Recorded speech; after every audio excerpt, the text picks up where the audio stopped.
वक्रतुंड महाकाय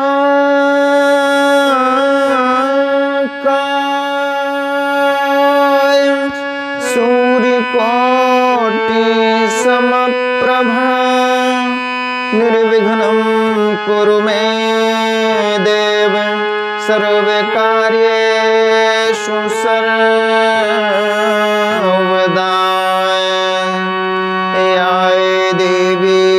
सर्वभूतेषु बुद्धिरूपेण संस्थिताय नमस्तस्यै नमस्तस्यै नमस्तस्यै नमो नमः। श्री गुरुचरण सरोज रज निज मन मुकुर सुधारि वरणो रघुवर विमल जसु जो दायक फल चारु बुद्धिहीन तनु जानिके सुमिरो पवन कुमार बल बुद्धि विद्या देहु मोहि हरहु कलेश विकार। सीताय रामचरित अति पावन मधुर सरस अति मन भावन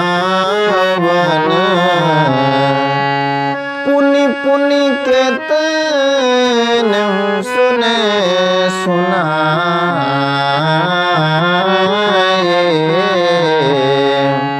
किए के प्यास बुझत न बुझाए भरत प्रिय रामचंद्र की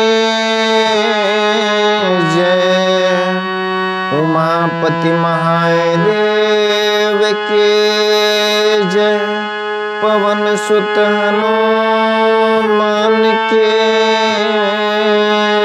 जय। परम आदरणीय श्रोतागण सादर नमन। आशा करता हूं आप स्वस्थ एवं प्रसन्न मुद्रा में होंगे। आज आपके समक्ष प्रस्तुत है श्री रामचरितमानस बालकांड भाग 80, जिसमें वर्णित विषय है पूर्वहु मोर मनोरथ स्वामी। किसका मनोरथ? मनु सतरूपा ने अपार तप किया है और फलस्वरूप प्रभु का प्राकट्य हुआ है कि तप का हेतु तपस्या किस लिए किया उन्होंने। जो भी मनोकामना हो उसका वरदान मांगे, लेकिन मनु सतरूपा भावातिरेक में कुछ भी मांगने की स्थिति में नजर नहीं आते।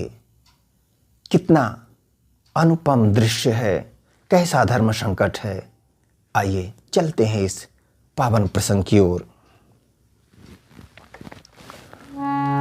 पदेराय जीव बरनी नहीं जाहि मुनि मन मधुप बसहि जिन माहि वाम भाग्य शोभते अनुकूलाय आय देश ते छबे निधि जग मूलाय।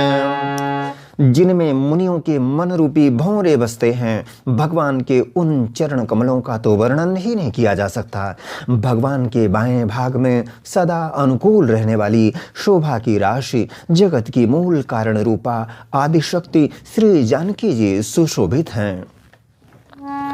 जाय सुवंश उपजहि गुण खानी अगणित लक्ष्य उमा ब्रह्माणी भ्रुकुटी बिलास जासो जग होई राम बाम दिस सीता सोई। जिनके अंश से गुणों की खान अगणित लक्ष्मी, पार्वती और ब्रह्माणी त्रिदेवों की शक्तियां उत्पन्न होती हैं तथा जिनकी भौं के इशारे से ही जगत की रचना हो जाती है, वही भगवान की स्वरूपा शक्ति श्री सीता जी श्री रामचंद्र जी की बाईं ओर स्थित हैं।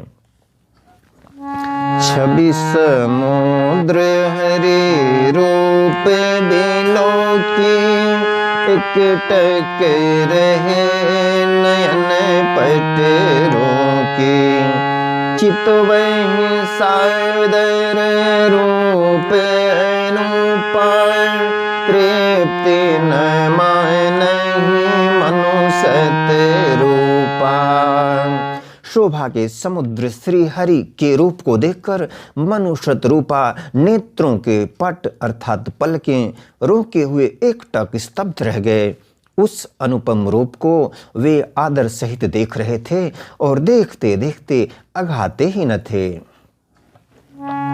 हर्ष बेबस तन दशा भुलानी, परे दंडे गहे पद पानी।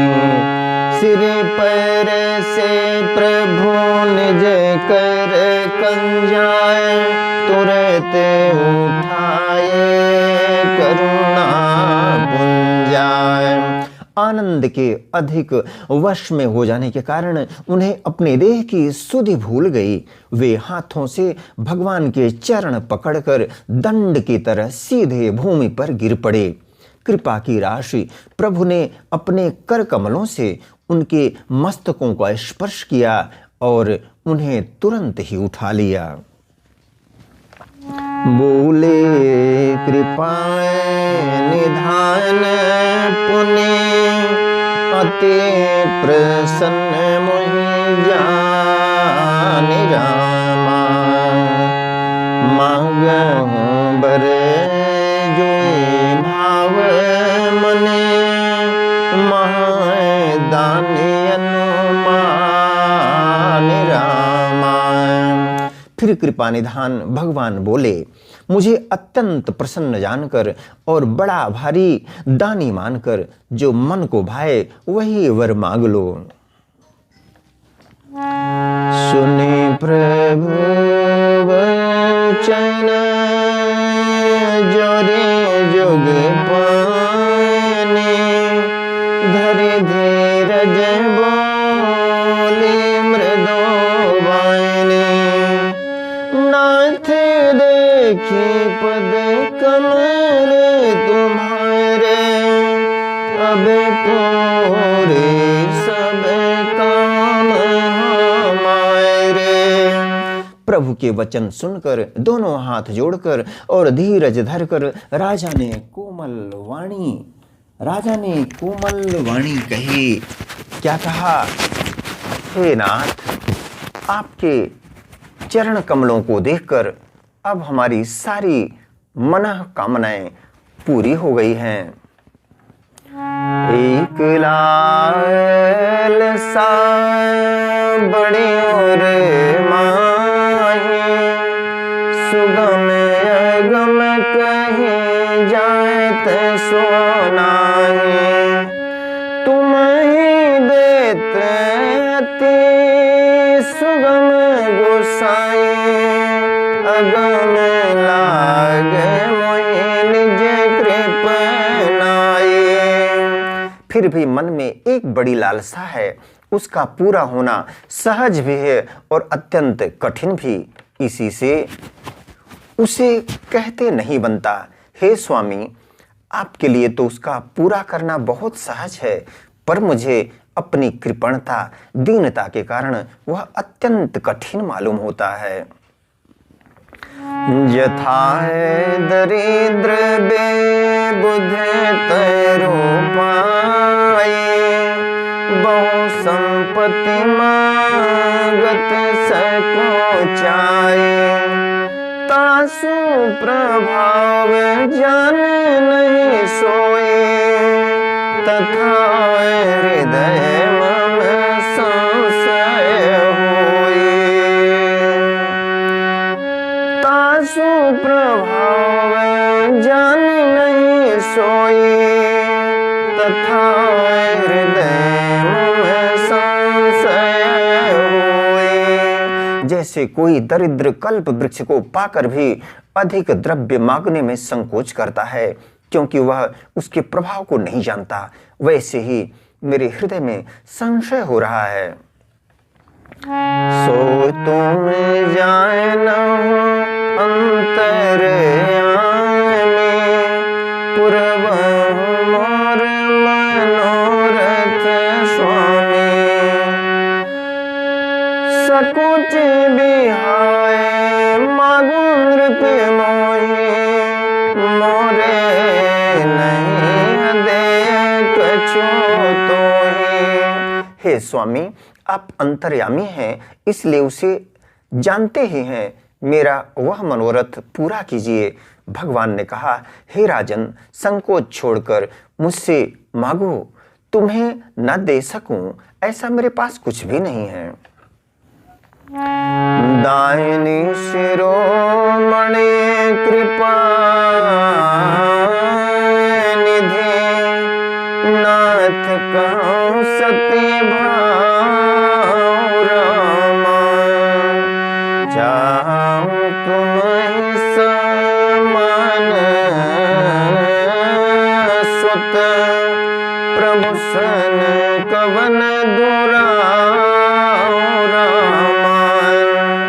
राजा ने कहा, हे दानियों के शिरोमणि, हे कृपानिधान, हे नाथ, मैं अपने मन का सच्चा भाव कहता हूं कि मैं आपके समान पुत्र चाहता हूं। प्रभु से भला क्या छिपाना। आदरणीय श्रोतागण, आज्ञा दें इसी प्रसंग के साथ। मिलेंगे पुनः एक नए प्रसंग के साथ। तब तक स्वस्थ रहें, प्रसन्न रहें। वीडियो देखने के लिए धन्यवाद एवं आभार। जय श्री राम।